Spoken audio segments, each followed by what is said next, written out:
The jackhammer bit into concrete, and Rebecca Chen's entire world changed. But that was 4 hours from now.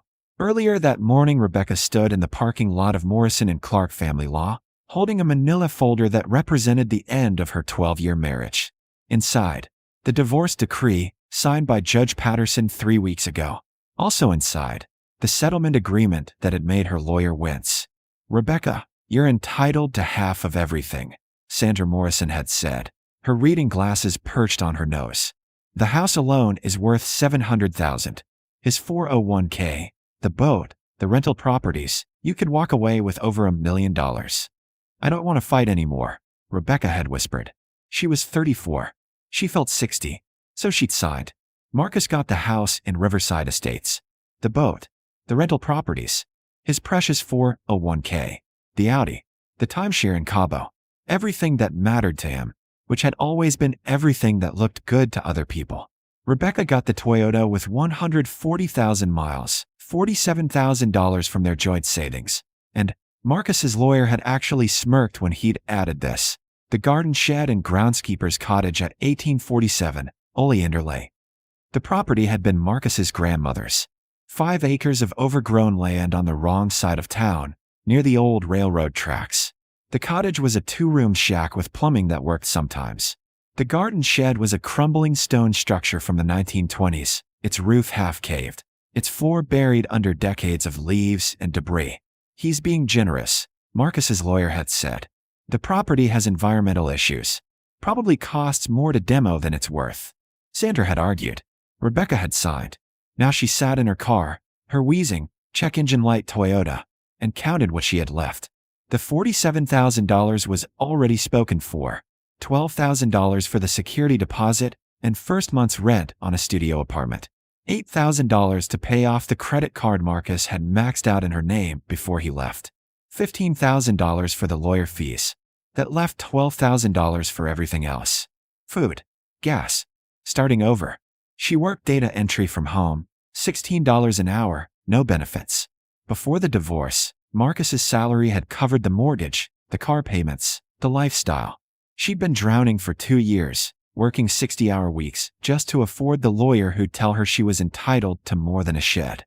Her phone buzzed. "Marcus, enjoy the dump. Derelict house, maybe you can live in the shed with the rats, LOL." Rebecca closed her eyes. Breathed. She'd learned not to engage. The custody evaluator had praised her for that. "Miss Chen shows remarkable restraint and emotional regulation." Not that it mattered. She and Marcus had no children. Just 12 years of her life, gone. She drove to 1847, Oleander Lane. The cottage looked worse than she remembered. Peeling paint, broken windows, the front steps sagging under rot. But the door opened, and inside, once she swept out the leaves and mouse droppings, it was almost livable. 2 rooms. A bathroom with rust stains, but working water. An electric hot plate that flickered when she plugged it in. The garden shed stood 50 feet away, surrounded by waist-high weeds. Rebecca waded through them, phone flashlight out. The wooden door hung crooked on broken hinges. Inside, the stone structure was dark and damp. The floor was concrete, cracked and buckled. Old tools rusted in the corners. Something scurried in the shadows. "Worth less than the cost of demo," she muttered. Probably true, but it was hers. Marcus had given it to her because he thought it was worthless, which meant he couldn't take it back. That night, she slept on an air mattress in the cottage, her sleeping bag zipped to her chin. The walls were thin. She heard every car on Oleander Lane, every dog barking, every siren. This was her life now. 34 years old, divorced, living in a shack, working data entry until her eyes burned. Her phone lit up with notifications. Facebook. Marcus had posted, "New chapter, new house, new life, blessed." Fresh start. The photo showed him and Sienna, 26, yoga instructor, the woman he'd been seeing for 8 months before he'd filed, in front of the Riverside house. Their house. Her house. Rebecca turned off her phone. She stared at the water-stained ceiling and let herself cry. Not for Marcus. She'd stopped loving him 2 years ago, around the time he'd started calling her dead weight. She cried for everything else. The life she'd thought she'd have. The security she'd lost. The future that had evaporated. Tomorrow she'd figure out what to do with this property. Sell it maybe. Even if it only brought $20,000. That was breathing room. Time to find something better. But first she had to clear out the shed. See what she was selling. Morning came cold and gray. Rebecca microwaved instant coffee and pulled on work gloves. The shed wouldn't clear itself. Inside, she started with the corners. Rusted shovels, broken flower pots, a wheelbarrow with no wheel. She dragged everything into the weeds. Under a rotted tarp, she found more concrete, a patch that looked newer than the rest of the floor, slightly raised, different color. Probably a repair, she muttered. But it bothered her. The patch was right in the center of the shed, maybe 6 feet square. Who patches the middle of a shed floor? She called the only contractor she knew, Pete Romano, who'd done work for Marcus's rental properties. Pete, weird question. If I wanted to dig up a concrete patch in a shed floor, what would that cost? How big? 6 by 6 maybe? Few $100. Jackhammer rental, disposal. What? Just curious about what's under it. Pete laughed. Probably dirt, Rebecca. But I got time Thursday if you want help. $200 cash, I'll bring the equipment. She had $12,000. $200 would hurt. But the patch bothered her. Something about it felt wrong. Or maybe she just wanted to break something. To jackhammer through concrete the way her life had been jackhammered apart. Thursday works. Thursday morning, Pete arrived with a jackhammer and a grin. You sure about this? Could be a septic tank under there. Could be nothing. I'm sure. The jackhammer screamed. Concrete dust filled the air. Rebecca stood back, arms crossed, watching Pete work. The concrete was thick, 6 inches at least. He worked methodically, breaking it into chunks, prying up pieces. Then he stopped. Rebecca, come here. She walked over. Pete had pulled up a section of concrete about 2 feet across. Underneath, instead of dirt, was metal. A box. Steel, maybe, with a heavy lock. What the hell? Pete breathed. Rebecca knelt. Her hands shook as she brushed away dust. The box was 3 feet long, 2 feet wide, a foot deep. Industrial. Deliberate. Buried under 6 inches of concrete in a forgotten shed on worthless property. Can you get it out? They worked together, clearing more concrete, prying up the box. It was heavy, 60 pounds, maybe more. They dragged it into the light. The lock was old but solid. Rebecca hit it with a hammer. Once. Twice. On the third strike, it broke. She opened the lid. Inside, wrapped in oiled cloth, were bags. Dozens of them. Small velvet pouches, the kind jewelers used. Rebecca's hands trembled as she opened the first one. Something clattered into her palm. A diamond. The size of her thumbnail. Clear and perfect in the morning light. She opened another bag. More diamonds. Another bag. More. Her vision blurred. Her breath came short. Pete, she whispered. What is this? Pete's face had gone pale. I don't know. But Rebecca? Those look real. Rebecca sat on the cottage floor surrounded by velvet bags, her phone on speaker. The gemologist's voice was steady but strained. Miss Chen, I need you to listen carefully. Don't post about this online. Don't tell anyone else. Bring everything to my office now. But what are they worth? I can't give you a number without proper examination. But if what you've photographed is authentic. David Stern paused. We're talking about extremely high-quality stones. Potentially millions of dollars. Potentially more. Rebecca's hands shook so badly she could barely end the call. Pete had left an hour ago, sworn to secrecy with a promise of $5,000 once she knew what she had. Now she sat alone, staring at the backs. She'd counted 47 of them, each held between 5 and 20 stones. Some were massive, 3 carats, for carats. Some were smaller but flawless, catching light like trapped stars. Where had Marcus's grandmother gotten these? Eleanor Chase had died 6 years ago, leaving the property to Marcus in a will that predated their marriage. Rebecca had met her once, a frail woman in her 90s who'd smiled vaguely and called her dear. Marcus had always said Eleanor lived simply, that she'd worked as a bookkeeper, that she'd never had money. Rebecca grabbed her laptop and searched Eleanor Chase diamonds. Nothing. Eleanor Chase jewels. Nothing. 1847, Oleander Lane history. The results made her breath catch. The property had been owned by the Chase family since 1924, but before that, it had belonged to the Vandermeer estate. In 1923, August Vandermeer, a Dutch diamond merchant, had died suddenly. His estate had been liquidated. The property sold to Eleanor's father, William Chase, for $800. Rebecca kept reading. August Vandermeer had immigrated to America in 1889 with a fortune in diamonds, planning to establish a trading house. But he'd become reclusive, paranoid. Rumors said he'd hidden his inventory, afraid of theft. When he died, his family found almost nothing. The diamond collection, valued at over $2 million in 1923 dollars, had vanished. Rebecca's heart hammered. 1923, this property. A buried box of diamonds. She called David Stern back. The stones might be from 1923, hidden by a diamond merchant. Is that possible? If they've been properly stored, absolutely. Diamonds don't degrade. Miss Chen, are you safe? Is anyone else aware of this? Just one person. He won't talk. Good. Come to my office. I'm arranging security. The drive took 40 minutes. Rebecca put the box in her trunk, covered it with a blanket, and drove like she was transporting explosives. Every car behind her felt suspicious. Every red light felt eternal. David Stern's office was in a high-rise downtown, all glass and steel. Security met her in the parking garage. They rode the elevator in silence.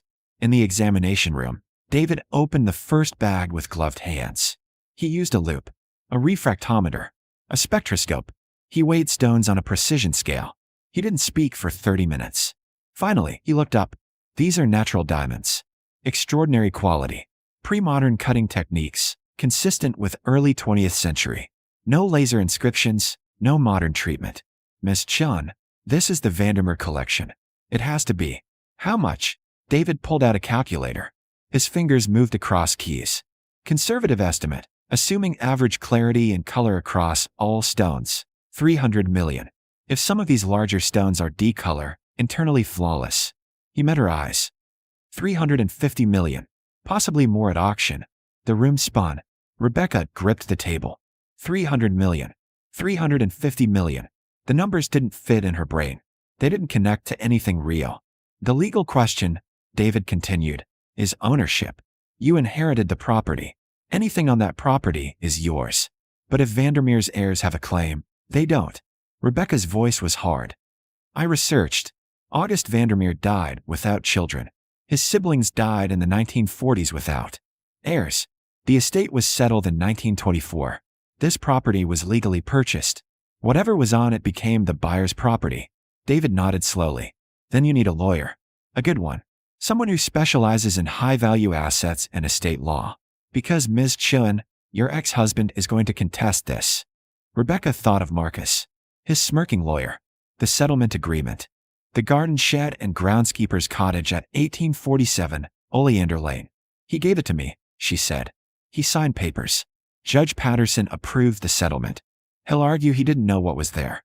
That the division of assets was based on false information. But I didn't know either. That's your defense. But Rebecca, he's going to come after you. Hard. You need to be ready. She left David's office with the diamonds secured in his vault and a list of lawyers in her purse. In her car, she sat in the parking garage and let herself process it. $300 million. Hidden under concrete. On property Marcus had given her because he'd thought it was worthless. Her phone buzzed. A text from Marcus. Hope you're enjoying the dump. Sienna and I are remodeling the kitchen. Marble countertops. You'd hate it LOL. Rebecca stared at the message. Then she smiled. For the first time in 2 years, she smiled with every part of her face. She didn't respond. Let him think he'd won. If you want to see what happens when Marcus finds out the truth, subscribe now, because the next part will change everything. The lawyer Rebecca hired was named Catherine Wu, and she looked like someone who ate opposing counsel for breakfast. 60, sharp-suited, with a reputation for defending high-net-worth clients in complex asset disputes. Your ex-husband will file to reopen the divorce settlement, Catherine said, reviewing the paperwork. He'll claim mutual mistake, that neither party knew the true value of the property. Judges sometimes allow it. But I didn't know, Rebecca insisted. I had no idea those diamonds were there. I believe you. But he'll argue that the settlement was so lopsided that it's unconscionable. He'll say you manipulated him. Rebecca laughed bitterly. He called me dead weight. He cheated on me for 8 months. He gave me the shed because he thought it was garbage. That's our argument. And it's a good one. But Rebecca, he's going to make this ugly. Are you prepared for that? I've been prepared for ugly since the day he left. Catherine smiled. Then let's make sure he doesn't get a single stone. The authentication took 2 weeks. David Stern brought in experts from New York, London, Antwerp. They examined every diamond, documented every cut, traced the provenance to August Vandermeer's documented inventory from 1923.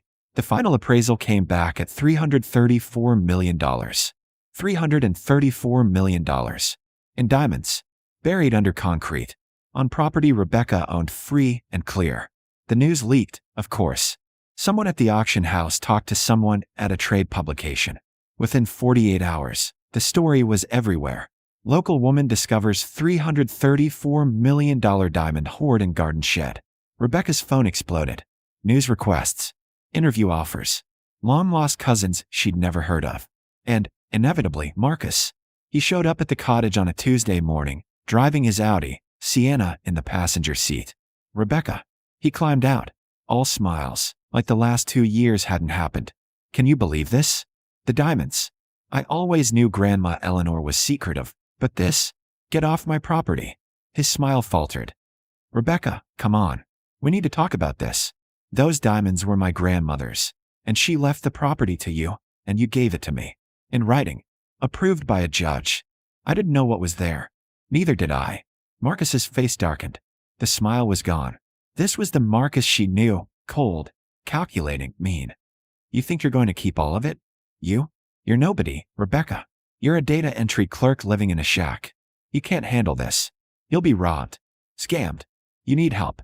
You need me. I have lawyers. Good ones. Now leave. I'm filing to reopen the settlement. My lawyer says we have grounds. Mutual mistake. Unconscionable division. You won't win. Rebecca met his eyes. Your lawyer gave me this property because he thought it was worthless. You laughed at me. You texted me about rats. You posted on Facebook about how blessed you were. All of that is documented. So go ahead. File. See what happens. Marcus stepped closer. You always were ungrateful. I gave you everything. You gave me nothing. You took everything. And when you finally gave me something, you did it because you thought it was garbage. Rebecca's voice didn't shake. That's the difference between us, Marcus. You only see value in things that impress other people. I see value everywhere. He opened his mouth, closed it, then turned and stalked back to his car. Sienna stared through the windshield, her expression unreadable. Rebecca watched them drive away. Then she went inside and called Catherine. He's going to file, she said. Let him. We're ready. The hearing took place 6 weeks later in Judge Patterson's courtroom, the same room where Rebecca's divorce had been finalized. Marcus sat at the plaintiff's table with his lawyer, Gregory Stone, who looked expensive and confident. Rebecca sat with Catherine Wu, her hands folded, her spine straight. Marcus wore a suit. He'd gotten a haircut. He looked like someone who deserved $300 million. Rebecca wore a simple dress from Target. She looked like exactly what she was, a woman who'd survived. Judge Patterson reviewed the motions. Mr. Stone, your client is seeking to reopen the divorce settlement on grounds of mutual mistake and unconscionable division of assets. Explain. Gregory Stone stood. Your Honor, when the parties negotiated their settlement, neither knew that the property at 1847 Oleander Lane contained assets worth $334 million. Had my client known, he obviously would not have agreed to transfer that property. The settlement was based on a fundamental misunderstanding of value.